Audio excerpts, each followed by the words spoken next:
mutulaba tutuno ndi naye namufunye namugyo gyabadde nemufuna abuzeeko masibe mutaba nange awubireko mugyebali so kati ndi naye oba obadde obuusabuusa so okukkiriza namugyeyo emakindi ndi naye embeera naye katonda nasazeewo ntandika okubeera naye instead of okubeera eyo so amukkiriza abeereyo ku street ng'ate nze muganda we wendi so tugenda kubeera fembi katonda nga bwali omwesigwa ajja ttema ekkubo eritali buli kimu tujja kuba nga tukiggusa katonda nga bwali omulungi.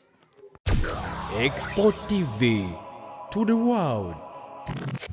Ndowooza okumutwala nga obadde wootesezza ekya rehab n'ogamba bwe wakati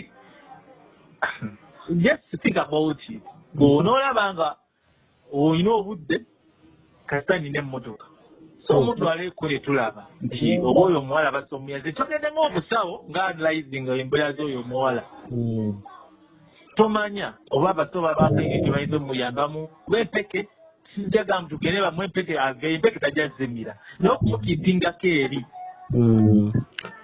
kuba mulalu diferenti bali mulalu si kibi ate ng'expo gundi eba ekoze ekyapa kuba vinga bajja nabaagala content ne badduka emisinde but there is this following up kati mwolaba sayima official kye yakola n'afunira kabaka essomero oyaba ne bamutaaka kuba omwana omuto kyonna kye bayinza okumwagaliza kusoma kati mmwe okujjako interview what have you done nga Export TV ki kye mukozeewo tubamanyisiza nti mulalu atolaba awo gajjaku bawulire nti Sheebah bamutudde Butabika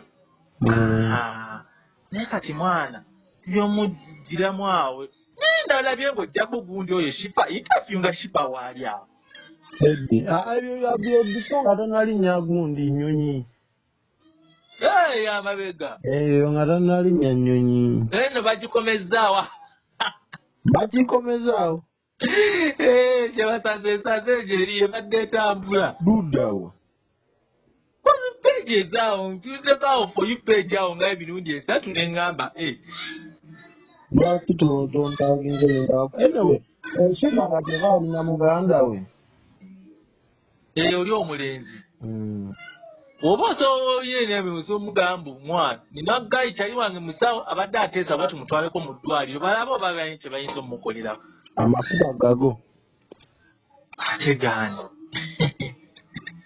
olina amafuta soda Kabaka Mwanga anaatuywamu amafuta nyoko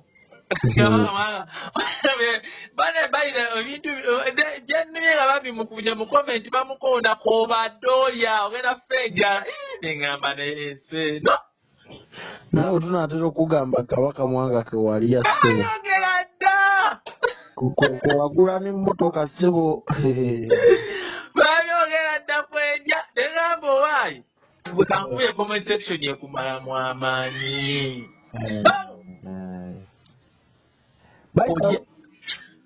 baida Rhymoja mwana Sheebah ye atukubya akavulu saa zino ne sama akuba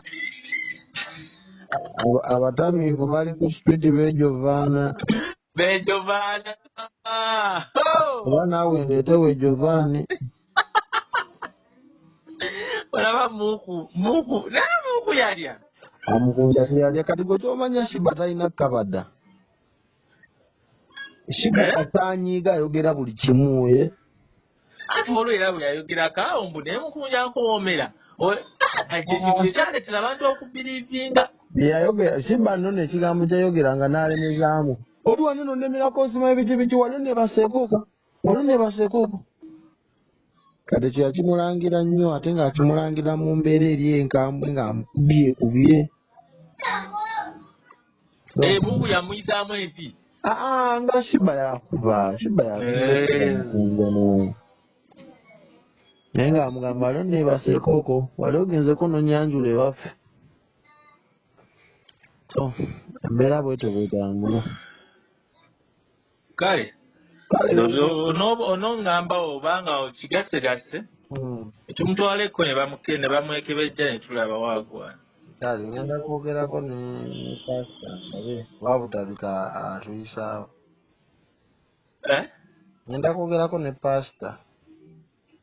Kale Kabaka Mwanga bw'omundabirako mundabire. Kamwanga alina ebivulu 2 era natera namujja ku ssomero. Wa? Ine ekimu kiyeno bukalange kyakiriyo Makindye. Kuba tebanampa ssente za Makindye. Makindye kyali. Ki Friday no, naye no Friday tubyagize budde bugenze kati next Friday. Koziba byakiro nnyo. Byakiro. Sikabadde nga bikyaliko wandi musiza ne tunyumyanyumyamu. Next week. Ate Julius ali atya? Yes, aliye mwana ku ssomero wamusuubiza oligendayo. Ate ne gundi no gy'asula. Ani? Ono omuwala Dina. Ekyengera. Asula awo yaŋŋamba awo emabega w'essomero ly'abagundi wennyini. Anti madam naye yagaana okutereera mu layini. Ate nawe oli mu foto g'amafuta. Mbala okulya ssente za Kabaka Mwanga n'omusuulawo. Ati babagamba mugende namwe mukubo mugyeyo abalalu muzirye. Export TV to the world.